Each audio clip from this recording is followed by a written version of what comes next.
നമസ്കാരം, കൊട്ടാരക്കര മീഡിയയിലേക്ക് സ്വാഗതം.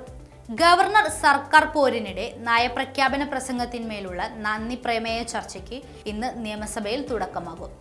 നയം പറയാൻ മടിച്ച ഗവർണർക്കെതിരെ ഭരണപക്ഷം കടുപ്പിക്കും. ക്ഷേമ പെൻഷൻ കുടിശ്ശിക മുതൽ മുഖ്യമന്ത്രിയുടെ മകളുടെ കമ്പനിക്കെതിരായ ROC റിപ്പോർട്ട് വരെ അടിയന്തര പ്രമേയമായി ഉന്നയിക്കാനാണ് പ്രതിപക്ഷ നീക്കം.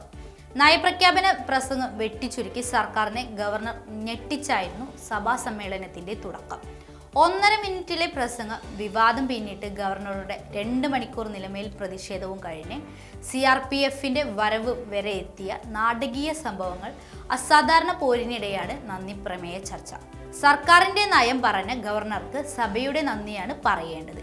ഇവിടെ നയം പറയാതെ സർക്കാരിനെ അവിശ്വസിക്കുന്ന ഗവർണറോടുള്ള ഭരണപക്ഷ സമീപനമാണ് പ്രധാനം. നയപ്രഖ്യാപന വിവാദത്തിൽ ആദ്യം മയപ്പെട്ട ഭരണപക്ഷം ഇപ്പോൾ കടന്നാക്രമണ നിലയിലേക്കും മാറി. കടുത്ത വിമർശനത്തിന് തന്നെ സാധ്യതയുണ്ട്.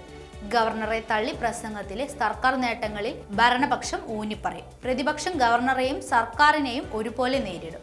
സർക്കാർ തികഞ്ഞ പരാജയമെന്നും ഗവർണർ സർക്കാർ ഒത്തുകളിയെന്ന ആരോപണവും ഉയർത്തും. വിവാദ വിഷയങ്ങൾ ഒന്നിനൊന്നു പിറകെ ഒന്നായി അടിയന്തര പ്രമേയങ്ങളായി പ്രതിപക്ഷം കൊണ്ടുവരും.